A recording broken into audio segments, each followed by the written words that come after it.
A passport is more than just paper and ink. It's a promise of passage of identity, of safe return.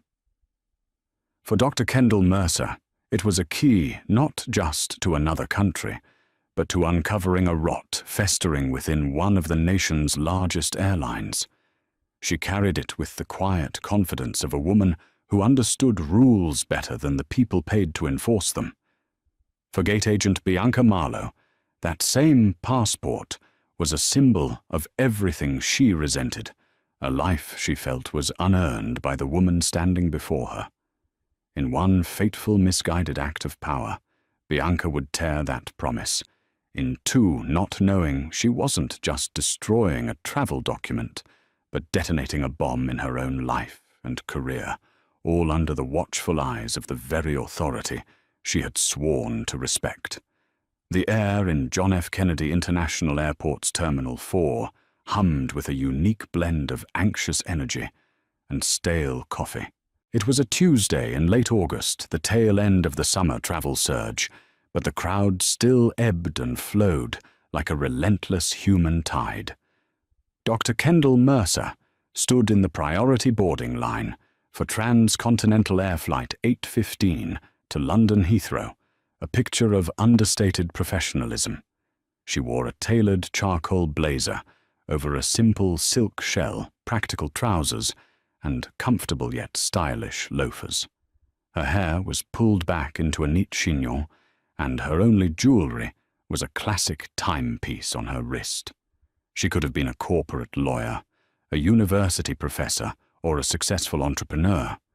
She was, in fact, all and none of those things. Her official title was Deputy Administrator for Security and Hazardous Materials Safety for the Federal Aviation Administration. To the world, she was a DC bureaucrat. In reality, she was one of the FAA's most effective field auditors, a ghost who flew commercial routes undercover to assess compliance and security protocols from the ground up. Transcontinental Air had been flagged, not for anything catastrophic, but for a worrying pattern, a steady uptick in passenger complaints ranging from mishandled baggage to discriminatory behavior, from staff alongside a few whispers of procedural shortcuts in ground operations. Kendall's mission was simple fly from JFK to London, observe, document, and report. She was a human diagnostic tool, and her unassuming appearance was her greatest asset. The line shuffled forward. At the podium, two gate agents worked with frantic, practiced efficiency. The senior agent, a man in his late 40s with a weary expression, handled the main queue. The priority lane was managed by a woman whose name tag read Bianca. Bianca Marlowe was a woman who wore her authority like ill-fitting armor. For 15 years she had worked this gate, this terminal, this airline. She saw her podium not as a customer service desk, but as a sovereign checkpoint. She held the power to grant or deny passage, a small kingdom of laminated badges and boarding passes. Today that power was curdling. A delayed flight from Miami had thrown the schedule into chaos. Her supervisor was breathing down her neck about departure times, and the coffee from the break room tasted like battery acid. When Dr. Kendall Mercer stepped up to the counter, Bianca didn't see a first-class passenger. She saw another problem. "Good morning," Kendall said, offering a polite, neutral smile as she placed her passport and first-class boarding pass on the counter. Bianca didn't return the greeting.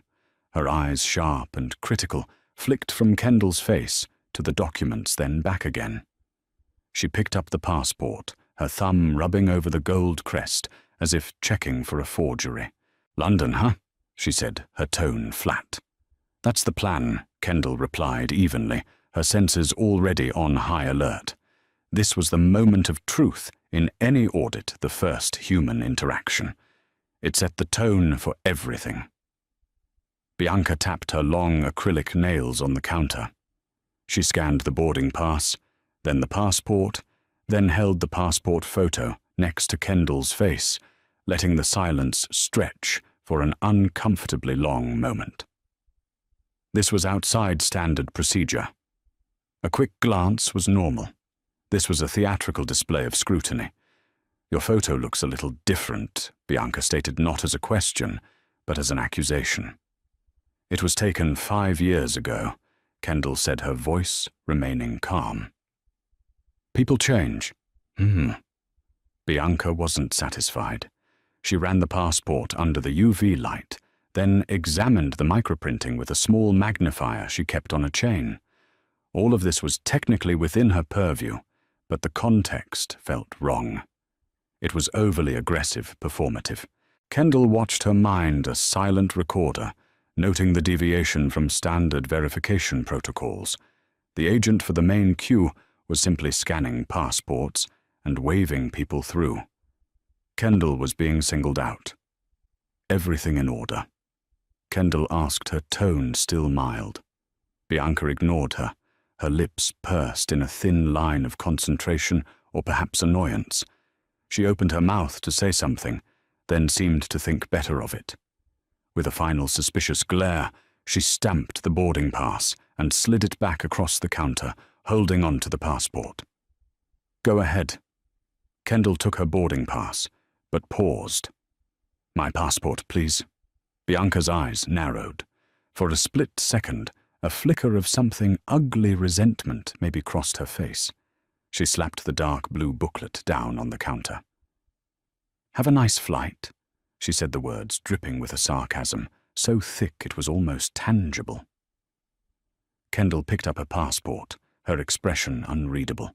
She gave a slight nod and walked down the jet bridge, the interaction logged, time-stamped, and analyzed in her mind. The seed of a problem had been planted. She had no idea how quickly or how violently it was about to grow. Kendall found her seat 2A, a spacious pod in the first-class cabin. As other passengers trickled in, she settled not into a state of relaxation, but of heightened observation. She noted the flight attendants' greetings their attention to detail the efficiency of the pre-flight service. Everything seemed by the book. Her initial encounter with Bianca Marlowe felt like a discordant note in an otherwise competent symphony. Perhaps, she mused, it was just one sour employee on a bad day. The FAA's interest was in systemic failures, not individual moods. But 10 minutes later, that theory began to crumble. A different gate agent, the weary-looking man from the main queue, came onto the aircraft. He walked directly to Kendall's seat, a tense look on his face. "Ma'am, I'm sorry, but we need you to come back to the gate with me." A murmur rippled through the nearby passengers. Heads popped up over the tops of their seats. Kendall felt a dozen pairs of eyes on her. This was a significant escalation. Removing a passenger who was already seated was a serious step, usually reserved for security threats or ticketing fiascos. "Is there a problem?" Kendall asked, her voice steady. "There's just a discrepancy with your documentation. We need to clear up," the agent said, avoiding her eyes. He was clearly uncomfortable. "I was cleared by the agent at the podium," Kendall stated, keeping her voice low but firm. "Yes, I know. Bianca just needs to double-check something. Please, ma'am, we can't depart until this is sorted." Maintaining her cover was paramount. An ordinary passenger would either be confused or indignant. Kendall chose confused. She unbuckled her seatbelt, gathered her purse and passport, and followed the agent back up the jet bridge, the quiet hum of the cabin replaced by the sudden, intense focus of everyone's attention. Back at the gate, the scene had changed. The boarding door was closed, and the main waiting area was largely empty, save for a few stragglers. Bianca Marlowe stood at the podium, arms crossed, her expression a mask of smug vindication. Standing next to her was a portly man in a slightly too tight suit, whose badge identified him as Gary Peterson, duty manager. Dr. Mercer Gary began consulting a printout in his hand. "Bianca here has raised a concern about your travel documents." Kendall turned her gaze to Bianca. My documents were just verified by you not 15 minutes ago. What seems to be the issue? The issue, Bianca, cut in her voice, sharp and loud, is that I have reason to believe this passport is not legitimate.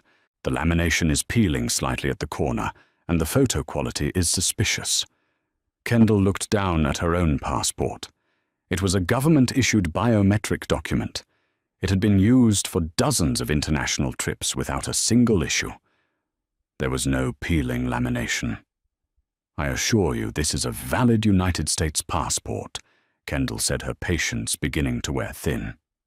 This was no longer a procedural anomaly. It was harassment. Gary, the manager, seemed to want the situation to disappear. Well, let's just have another look. Bianca is one of our most experienced agents, he said, extending a placating hand. She has a good eye for these things. Kendall hesitated. Handing the document back to Bianca felt like a mistake. She decided to address the manager. The document has already been electronically scanned and verified. What specific protocol are you following by demanding a second manual inspection after I have already been boarded? This question seemed to flummox Gary. He glanced at Bianca, who scoffed. Our protocol is to ensure the safety and security of this flight.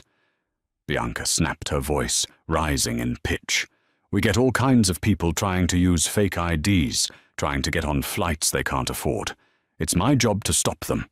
The subtext was now deafeningly loud. People like you. The insinuation that a black woman couldn't possibly belong in first class without some form of deception hung in the air. Kendall's internal recorder was no longer just logging procedural violations. It was now documenting a clear-cut case of discriminatory profiling. I understand your security concerns, Kendall said, her voice dropping into a lower, more serious register. Which is why I'm asking for the specific regulatory justification for this. Is the airline alleging that the Department of State has issued me a fraudulent document? Gary sputtered. No, of course not. We're just... Look, can we just see the passport? Kendall knew she had a choice. She could reveal herself now and end this charade. But her mission was to observe the system under stress to see how deep the rot went. Gary Peterson, the manager, was the next layer. His response would be critical data. She made a calculated decision and handed the passport to him, not to Bianca. Please be careful with it. It's federal property.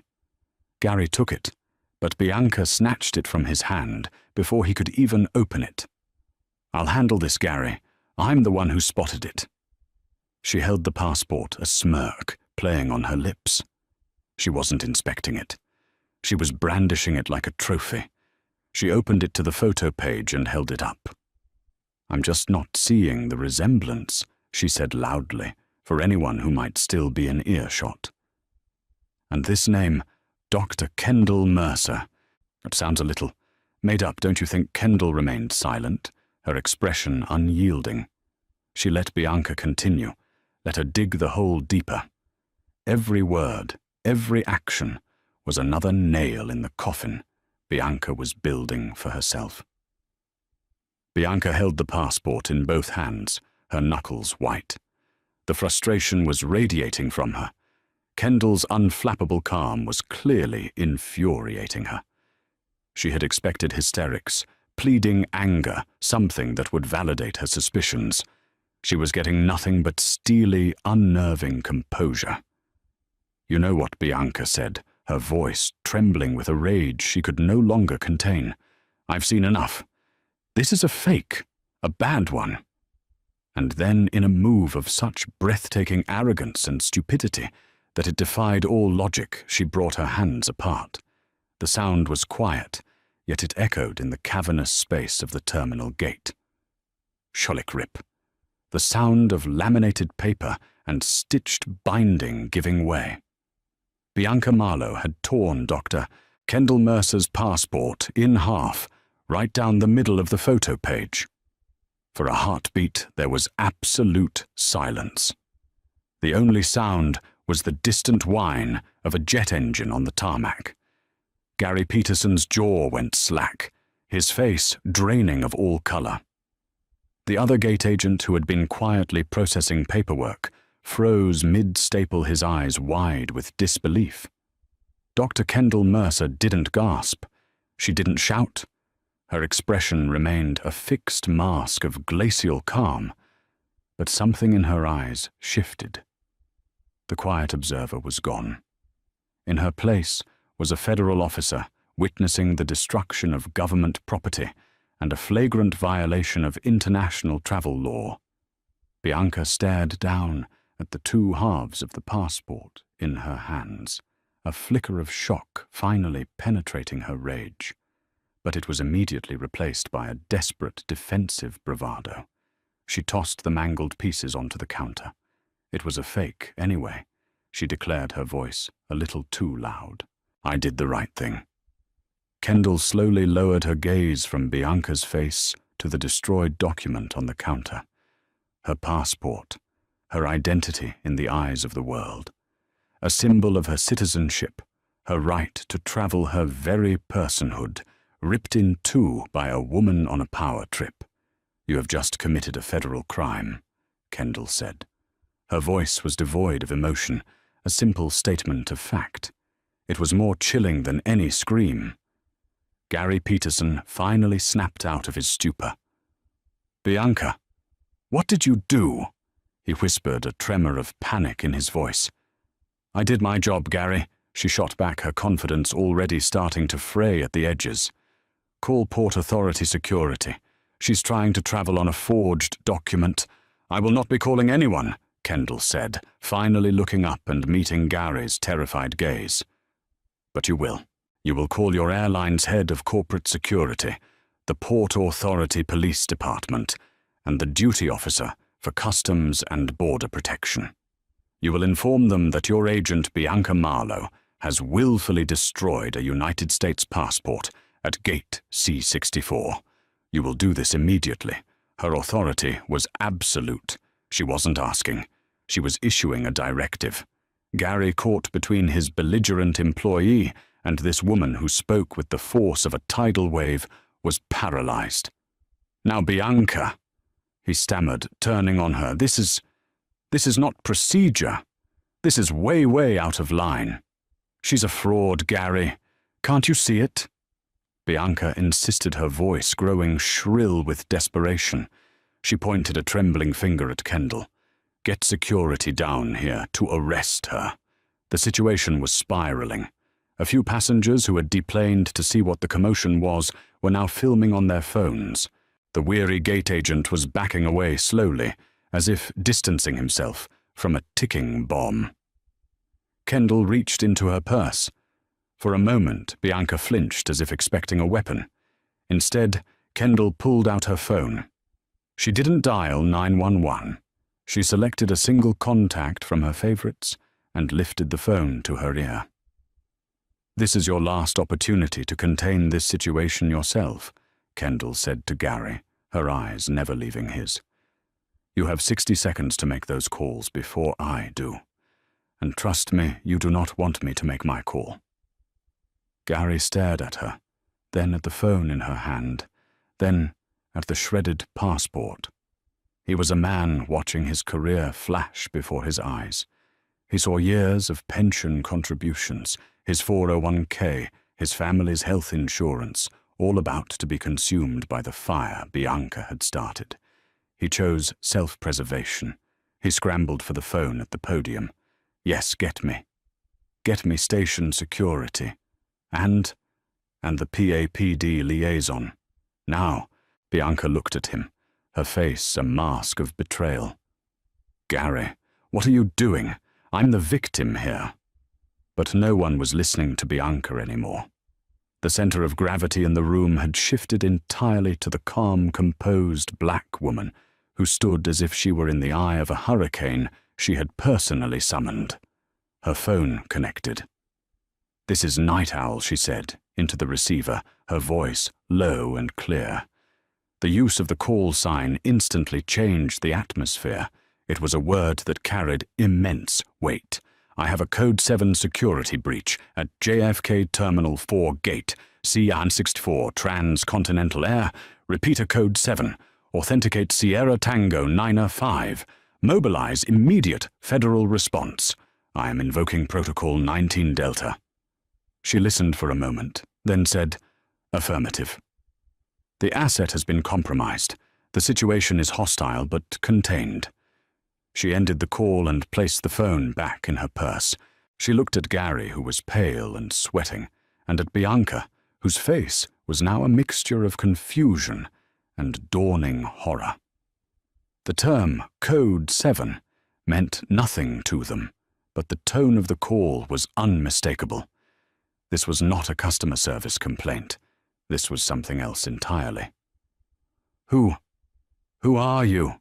Gary stammered. Kendall simply looked at him. "You'll find out shortly. You and Ms. Marlowe should probably not go anywhere." The promise in her voice was colder than the grave. The hard karma that Bianca Marlowe had so arrogantly invited was no longer at the door. It had just kicked the door down, and it was on its way up the jet bridge. The next 10 minutes were a masterclass in tension. Kendall stood perfectly still, a sentinel of calm amidst the brewing chaos. Gary Peterson paced back and forth behind the counter, muttering to himself, and occasionally shooting terrified glances her way.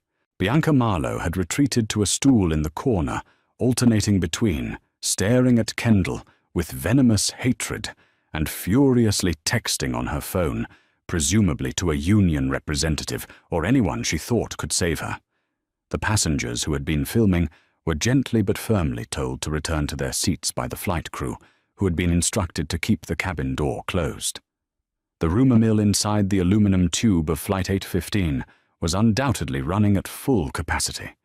The first to arrive were 2 Port Authority Police Department officers. They were young, cautious, and clearly responding to a confusing call from airline management. They approached the podium, their eyes darting between the 3 central figures. "We got a call about a disturbance, a fraudulent passport." The taller officer, whose name tag read O'Brien, asked, directing his question to Gary. Before Gary could form a coherent sentence, Bianca shot up from her stool. "Yes, that woman," she pointed dramatically at Kendall, "is traveling on a forged document. I identified it, and when I confronted her, Bianca's voice trailed off as she realized admitting to destroying it was a bad idea. It was damaged in the ensuing confusion. O'Brien looked at Kendall, then at the 2 pieces of the passport on the counter. His training kicked in. Destroying a passport was a serious offense, regardless of authenticity. He turned his professional assessing gaze on Kendall. "Ma'am, I'm going to need to ask you for your version of events," he said, politely. "That won't be necessary," Officer Kendall replied, her voice calm and respectful. "The situation is under federal jurisdiction. My colleagues will be here momentarily to take charge." O'Brien and his partner exchanged a look. "Federal jurisdiction, ma'am, this is a Port Authority matter. We handle security for the airport." "And you do an excellent job," Kendall said smoothly. "However, the willful destruction of a federal travel document by an airline employee in the commission of their duties triggers specific federal statutes. Your role right now is simply to secure the scene and ensure that Ms. Marlowe and Mr. Peterson do not leave." Her precise language and commanding presence gave them pause. She didn't sound like a typical disgruntled passenger. She sounded like a lawyer or law enforcement. They were trying to figure out which box to put her in. It was then that the real response arrived. They didn't come with sirens. They didn't wear uniforms.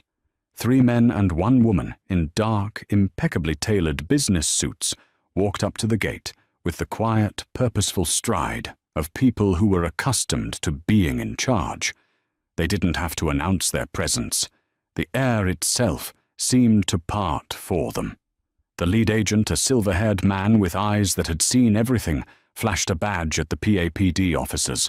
Agent Kincaid, FAA, Office of National Security and Incident Response.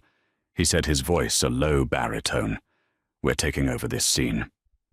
Thank you for your assistance, officers. Please establish a perimeter and direct all airline personnel to us.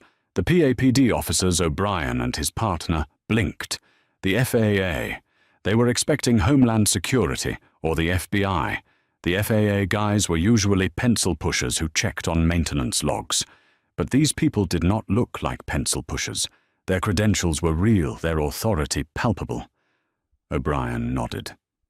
Yes, sir. Kincaid's eyes swept the scene, taking in every detail in an instant. The ripped passport, the pale manager, the defiant gate agent, and finally, Dr. Mercer. He gave a barely perceptible nod. Administrator Mercer, are you unharmed? The dam of confusion broke. Gary Peterson looked as if he'd been struck by lightning. Bianca Marlowe's face went from defiant to ashen white in a single sickening moment. Administrator Mercer, the title hung in the air, Jong-I Omoy, heavy and irrefutable. I am fine, Agent Kincaid, Kendall said. The asset, however, is not. She gestured to the remains of her passport. Kincaid's gaze fell upon Bianca Marlowe, and for the first time, the woman who had been so full of bluster seemed to physically shrink. The cold, analytical fury in the federal agent's eyes was terrifying. Miss Bianca Marlowe Kincaid asked, though it wasn't a question. Another agent, a woman named Russo, was already holding a digital recorder. Bianca could only nod her mouth, opening and closing silently like a fish. You are being placed on administrative leave by your airline effective immediately, Kincaid stated. Furthermore, you are the subject of a federal investigation regarding the violation of Title 18, Section 1543 of the U.S. Code. You have the right to remain silent. I suggest you use it until you have legal counsel. He then turned to Gary Peterson, whose sweat was now visibly soaking the collar of his shirt. Mr. Peterson, you are the duty manager. Yes, sir, Gary stammered. Your failure to de-escalate this situation, your failure to follow established protocols, and your implicit support of your employees' illegal actions have been noted. You will hand over all CCTV footage from this gate area for the last hour. You will provide us with the complete employment files for yourself and Miss Marlowe. You will ground Flight 815. No one deplanes, and it is not going anywhere until my team has cleared it. Am I understood? Ground the flight? But it's a full flight to London. The international scheduling. Mr. Peterson Kincaid interrupted his voice, dropping to a deadly whisper. Your scheduling problems are a distant second to the problems you will have with the Federal Aviation Administration if you do not comply with my directive in the next 30 seconds. Your airline has just had a catastrophic security and compliance failure, personified by the woman standing right there. Your priority is containing the damage. Ground the plane. Gary nodded numbly, his face a mess of terror and regret. He fumbled for his radio, his hands shaking too much to operate it properly. Agent Russo stepped forward and gently took the shredded passport, placing the two halves into a clear evidence bag with a pair of tweezers. She labeled it with a meticulousness that spoke of long practice. Kendall watched the scene unfold her work as an undercover auditor complete. The system had been stressed, and it had not just bent, it had shattered into a million pieces. She had her data. Now came the consequences. She caught Bianca's eye one last time. The hatred was gone, replaced by a raw, pleading terror. It was the look of someone who had just realized they had picked a fight with an entity they couldn't even comprehend and had lost in the most spectacular way imaginable. The grounding of a fully boarded international flight is not a small thing. It is a logistical and financial nightmare, a cascading failure that ripples through an airline's entire global network. But Agent Kincaid's command was not a suggestion. Within minutes, the captain of Flight 815 made a terse announcement over the intercom about an unforeseen security issue at the gate, and the groans of hundreds of passengers were audible even through the thick terminal glass. The gate area was transformed from a simple departure lounge into a federal command post. Agent Kincaid was the undisputed general. He directed his team with quiet, efficient commands. Agent Russo began interviewing the other gate agent, the one who had witnessed the entire event.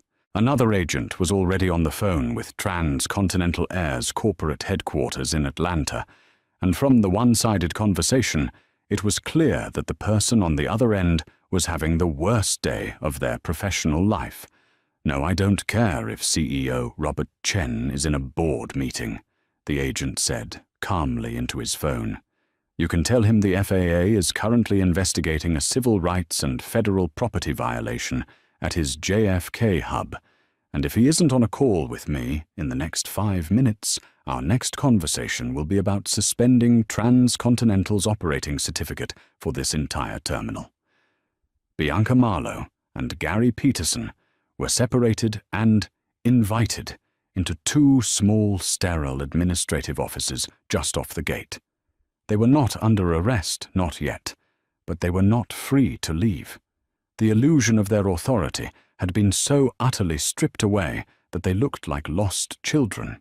Bianca sat slumped in a chair, staring at the floor, the full weight of her actions finally crashing down upon her. Gary was frantically trying to get his own boss on the phone, likely to spin a version of the story that might somehow save his skin. It was a futile effort. Dr. Mercer stood with Agent Kincaid, watching the disciplined whirlwind of activity. "I apologize for the compromise of your identity," Administrator Kincaid said, his professional demeanor softening slightly. "The mission parameters were for observation only. The mission was to test the system under pressure," Frank Kendall replied, using his first name. The system failed. Bianca Marlowe wasn't an anomaly. She was a symptom. Her manager enabled her. The initial training and oversight were clearly insufficient. This is exactly what we needed to document. "Well, we have the documentation," now Kincaid said grimly. "The entire exchange, starting from your first approach to the podium, was captured on 3 different high-resolution CCTV cameras. The audio is a little faint, but our labs will enhance it. We have her tearing the passport in 4K. A technician from Kincaid's team was already plugging a laptop directly into the airport's security network, downloading the relevant footage. There would be no lost recordings, no convenient technical glitches. The evidence was being secured by the best in the business. Soon, a harried-looking woman in a transcontinental uniform, the JFK station chief, arrived, breathless and pale. Her name was Catherine Webb, and she looked at the assembled federal agents with the expression of someone surveying the wreckage of a plane crash. "Agent Kincaid. I'm Catherine Webb. I just heard." "What is happening?" Kincaid turned to face her. "Ms. Webb, what is happening is that your airline is currently under an intensive security and compliance audit by my office, stemming from an incident that occurred at this gate approximately 30 minutes ago." He then laid out the facts in a cold, brutal sequence: the unwarranted, repeated questioning of a first-class passenger, the baseless accusation of carrying a fraudulent document, the public harassment, and the ultimate criminal act of destroying a U.S. passport. He never once mentioned Kendall's title, referring to her only as the passenger. "One of your employees, Bianca Marlowe, perpetrated this," Kincaid concluded, "and your duty manager, Gary Peterson, allowed it to happen. This represents a catastrophic failure of training oversight and professional conduct. We will be launching a full-scale investigation into Transcontinental's hiring practices, employee training modules, and complaint resolution history, starting with this hub." Catherine Webb looked like she was about to faint. A full-scale FAA audit was an airline's worst nightmare. It meant agents crawling over every aspect of their operation, from the check-in counters to the baggage handlers to the maintenance bays. It meant fines that could run into the millions, mandatory retraining programs that would cost a fortune, and a public relations disaster of epic proportions. And the two employees, she asked, her voice barely a whisper. Ms. Marlowe's employment is a matter for you, Kincaid said. Her criminal liability is a matter for the U.S. Attorney's Office. I will be recommending prosecution to the fullest extent of the law. Mr. Peterson's fate is also in your hands, but I can tell you that the FAA will no longer certify him for any position of managerial authority within any U.S. airline. It was a corporate death sentence. He was blacklisted. Finally, Kincaid gestured toward Kendall. And you will of course offer a full, unreserved and public apology to this passenger. You will arrange for an immediate, expedited replacement of her destroyed travel document through the State Department's diplomatic channels. And you will provide her with alternative transportation to her destination on another airline, as I am not confident in your airline's ability to provide safe and non-discriminatory passage at this time. Each directive was a hammer blow. Catherine Webb could only nod her mind, racing to calculate the immense damage. Kendall watched it all, a silent arbiter. This wasn't about revenge. It was about accountability. Bianca's personal prejudice, fueled by a sense of unchecked power, had exposed a deep systemic vulnerability. And it was Kendall's job to cauterize the wound, no matter how painful the process was for the airline. The hard karma was just beginning to gather momentum. The story of the JFK Gate incident escaped the confines of Terminal 4, not like a leak, but like a detonation. Before Flight 815 was even officially cancelled, the first shaky cell phone videos were being uploaded to social media. The clips were raw and visceral. One captured Bianca's snarling condescension, her voice sharp and accusatory. Another, from a better angle, caught the horrifying, crisp, shawlic rip of the passport being torn, followed by the collective gasp of the onlookers. Within an hour, Lawat passport, rage, and gate tyrant were trending. By evening, the story was a lead item on every major news network. The narrative was irresistible, a story of corporate overreach, racial bias, and a stunning abuse of power, all encapsulated in one shocking viral moment. The public response was a tidal wave of fury, directed squarely at transcontinental air. Inside the airline's gleaming corporate headquarters in Atlanta, the atmosphere was one of controlled panic. The stock ticker in the lobby, usually a source of pride, was a river of red. In the executive boardroom, CEO Robert Chen presided over a frantic damage control session with a team of lawyers and PR specialists. How did this happen? Chen demanded, his face a mask of fury as he stared at a frozen image of Bianca Marlowe on a large monitor. How does a 15-year veteran employee decide it's a good idea to physically destroy a passenger's federal document in front of a dozen cameras? A harried vice president of ground operations cleared his throat. So the initial report from JFK indicates duty manager Peterson failed to de-escalate. Failed Chen slammed his hand on the mahogany table. He poured gasoline on a bonfire, and the subject of the incident, my God, we couldn't have picked a worse person to harass if we tried. The lawyers advised caution. The PR team urged a swift, decisive apology. The result was a stilted committee-written statement released that evening, expressing deep regret for the unfortunate interaction. It was a drop of water on a grease fire, a sterile corporate phrase that only enraged the public further. The market's response the next morning was brutal, an 8% drop in the company's stock value at the opening bell, wiping out nearly $1 billion in market capitalization. For Bianca Marlowe, the consequences were far more personal and immediate. The official call came less than 12 hours after the incident. It wasn't from her boss, but from a cold, unfamiliar voice in human resources. Her employment with Transcontinental Air was terminated effective immediately for gross misconduct and violation of company policy and federal law. When she frantically called her union representative, the man's voice was grim. "Bianca, I've seen the video. We all have. This isn't a standard grievance. You destroyed federal property. They're calling it a felony. Honestly, our hands are tied. You need a criminal defense attorney, not a union rep." The institutional shield she had relied on for 15 years had not just been lowered, it had vanished. She was alone. 2 days later, 2 sober-faced federal marshals appeared at her apartment door. They presented her with an indictment from the U.S. Attorney's Office. The formal charge was willful and malicious mutilation of a passport.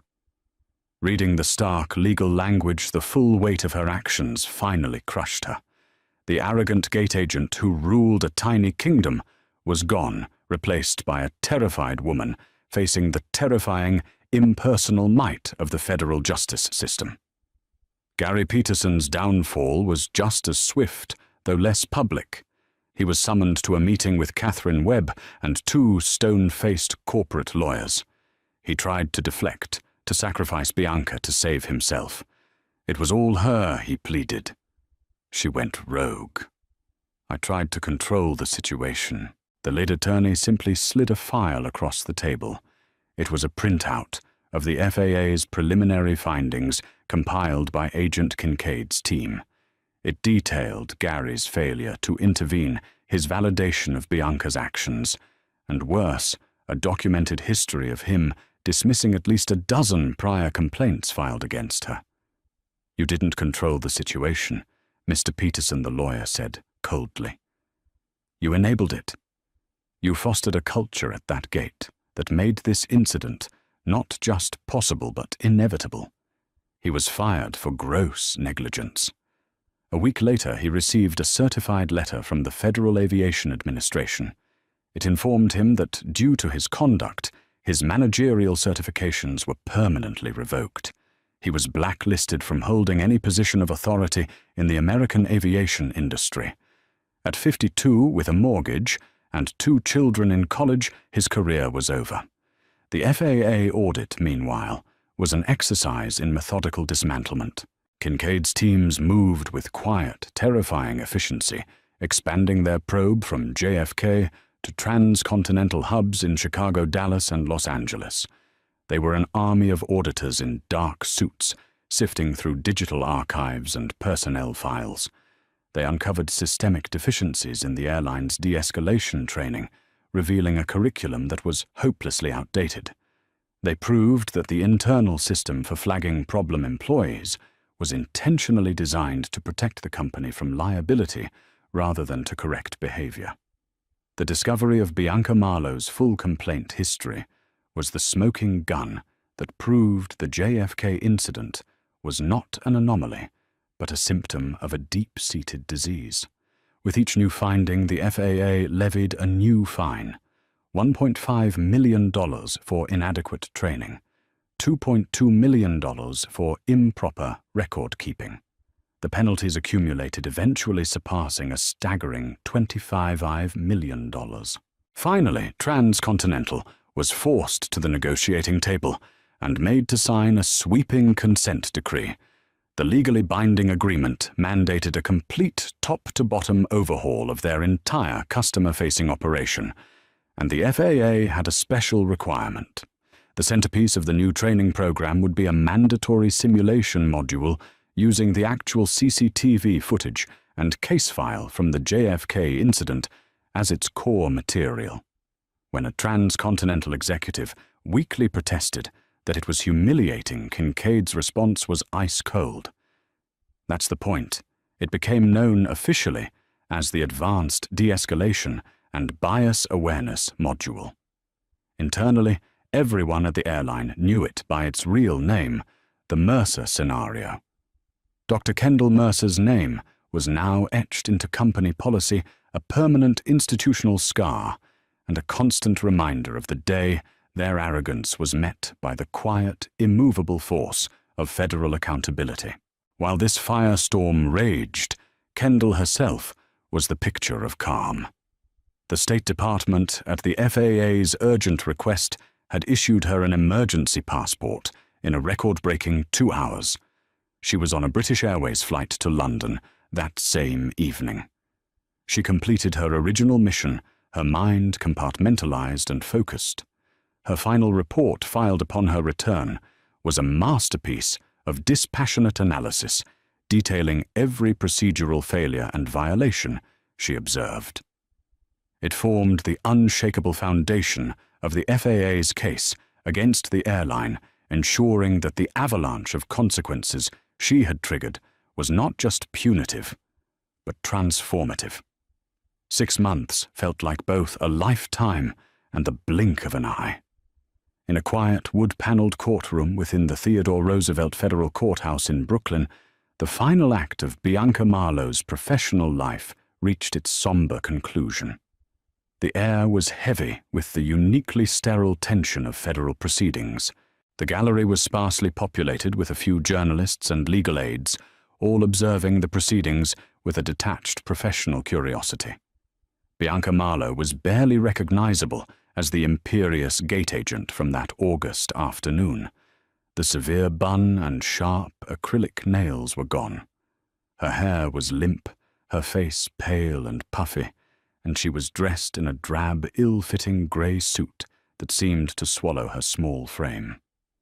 She sat beside her court-appointed attorney, her hands clasped so tightly in her lap that her knuckles were bone-white. She had aged a decade in those 6 months, the corrosive effect of fear and shame having etched new lines onto her face. The trial itself had been a formality, a methodical execution by the U.S. Attorney's Office. The prosecution's case was built on a foundation of irrefutable high-definition fact. The centerpiece of their evidence was the CCTV footage from Gate C-64. Played on large screens for the judge and jury, the silent video was devastating. It showed Bianca's escalating agitation, her aggressive posturing, and her dismissive gestures. It captured the moment she snatched the passport from her manager's hand. And then, in crystal-clear 4K resolution, it showed the deliberate, shocking act of tearing the document in two. The collective silent intake of breath in the courtroom was audible when the video was played. There was no ambiguity, no room for interpretation. It was a raw, undeniable act of malice. Bianca's defense attorney did his best with an impossible hand. He tried to construct a narrative of a stressed, overworked, but ultimately diligent employee who was dedicated to the security of her nation's borders. He portrayed transcontinental air as a high-pressure environment and argued that on that specific day, a confluence of delays and managerial pressure had caused his client to make a terrible career-ending mistake. He even attempted to subtly characterize Dr. Mercer's unwavering calm as unusual and unsettling, trying to plant a seed that Bianca's suspicions, while wrongly acted upon, were not entirely baseless. When Bianca took the stand, her voice was a fragile whisper. She wept as she offered a public apology, insisting that she had been consumed by the stress of a chaotic day. "I've worked for 15 years protecting our flights," she sobbed, dabbing her eyes with a tissue. "I saw something that didn't feel right. The passenger. She was so calm, so cold. It felt unnatural, suspicious. I thought I was doing the right thing. I made a mistake. A horrible mistake I'll regret for the rest of my life." It was a practiced performance, but it shattered under the calm, precise pressure of the prosecutor's cross-examination. He began not with the passport, but with her history. "Ms. Marlowe," he began, his voice, "even you claim this was a one-time mistake, born of a uniquely stressful day. Is that correct?" "Yes," she whispered. The prosecutor nodded, consulting a folder. "Then can you explain the 17 formal passenger complaints filed against you over the past 5 years for hostile and aggressive behavior. The defense attorney shot up. Objection overruled. Judge Sarah Connolly stated, her eyes fixed on Bianca. She may answer. Bianca stammered. Those were misunderstandings. People get upset when they travel. 17 misunderstandings, the prosecutor pressed, including one from a family who claimed you accused them of trying to smuggle a baby carrier that was in fact FA approved, and another from a decorated veteran whom you accused of being intoxicated because he was unsteady on his feet when he was in fact a recent amputee. Bianca's face went from pale to ghostly white. Her defense was not just crumbling, it was being systematically dismantled and exposed as a lie. Finally, the prosecutor walked toward the witness stand, his voice dropping slightly. Ms. Marlowe, in your 15 years as a gate agent, a career you testified you were dedicated to dealing with thousands of passengers and tens of thousands of travel documents, how many other passports have you ripped in half? The question hung in the dead, silent courtroom. There was only one possible answer. None. She finally choked out the word barely audible. No further questions, Your Honor. The guilty verdict, when it came, was swift and unanimous. Bianca Marlowe slumped in her chair as if her strings had been cut, a low, guttural sob escaping her lips. Before passing sentence, Judge Connolly, a formidable woman with a reputation for sharp intellect and little patience for theatrics, removed her glasses. She peered down at the defendant, her expression one of profound disappointment. Ms. Marlowe, your job was to be a guardian of a gateway, not its tyrant. The judge began, her voice resonating with quiet authority. The document you destroyed was not merely a piece of paper. It was a representation of a citizen's rights, a property of the government you are sworn to respect. Your actions were not a mistake, born of stress. They were a deliberate abuse of the authority vested in you, an act of intimidation and humiliation targeted at a passenger based on your own preconceived biases. The judge paused, letting the weight of her words settle. You spoke of security, but the record shows that the only person who posed a threat at Gate C-64 that day was you. You were the security threat, Miss Marlowe, not Dr. Mercer. The sentence was delivered without ceremony. Bianca Marlowe was found guilty of the willful mutilation of a passport. Taking her lack of a prior criminal record into account, the judge sentenced her to 2 years in a federal correctional facility, to be followed by 3 years of supervised release. The hard, unyielding hammer of justice had fallen. As she was gently guided from the courtroom by marshals, her face was a tear-streaked mask of utter, soul-crushing defeat. Miles away in her quiet office overlooking the Washington, D.C. skyline, Dr. Kendall Mercer received the official notification of the verdict via a secure email. She did not pump her fist or feel a surge of victory. Instead, a wave of grim, somber satisfaction washed over her. A cancer within the system had been diagnosed, exposed, and now surgically removed. An injustice had been answered. Her work had mattered. She picked up her new passport from her desk. It was crisp, the gold eagle on the cover gleaming under her office lights. It was identical in every way to the one Bianca had destroyed, yet it felt profoundly different. It was a testament to the resilience of the system she served, a reminder that the rules were not just abstract ink on paper. They were the very architecture of a civil society, and when that structure was assaulted, it had to be defended calmly, methodically, and without compromise. Her desk phone buzzed, breaking her reverie. It was Agent Frank Kincaid. "Did you see the news?" he asked, his voice businesslike, but with an undercurrent of finality. "I did," Kendall replied. "A just outcome," Kincaid stated. On a related note, Transcontinental rolled out the first phase of the Mercer scenario training last week in Atlanta. The COO had to sit in on the first session. Early reports are humbling for them. I hear the part where they have to watch the CCTV footage is met with dead silence. I don't think we'll be seeing a repeat of this anytime soon. Good Kendall said, a hint of warmth finally entering her voice. That's the whole point, Frank. Making sure it never happens again. After the call, she stood and walked to the large window. She looked out, not at the monuments, but past them toward the endless sky crisscrossed with the faint contrails of aircraft. Each one was a vessel of trust, a promise of safe passage. Her job was to protect that promise. Bianca Marlowe was a closed case. Gary Peterson was a footnote. Transcontinental was on a short, federally mandated leash. But the work was never truly over. Somewhere out there, another flight was boarding, another system was being tested, and another quiet passenger was needed to ensure the promise was kept.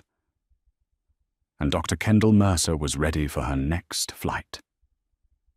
The story of Dr. Kendall Mercer and Bianca Marlowe is a stark reminder that true authority isn't found in a uniform or a title, but in integrity and respect. It shows how quickly a small abuse of power, fueled by prejudice, can unravel a person's life and expose the deep flaws within a massive corporation. This wasn't just about a torn passport, it was about accountability in a world where customer service too often becomes a power struggle.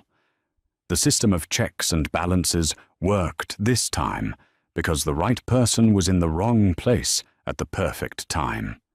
But how many times does it fail when the passenger isn't a high-ranking official? If this story resonated with you, if it made you think about the importance of holding power accountable, please take a moment to hit that like button. Share this video with others so this powerful lesson can reach a wider audience. And most importantly, subscribe to our channel for more real-life stories of drama justice and the consequences of one's actions. Thank you for listening.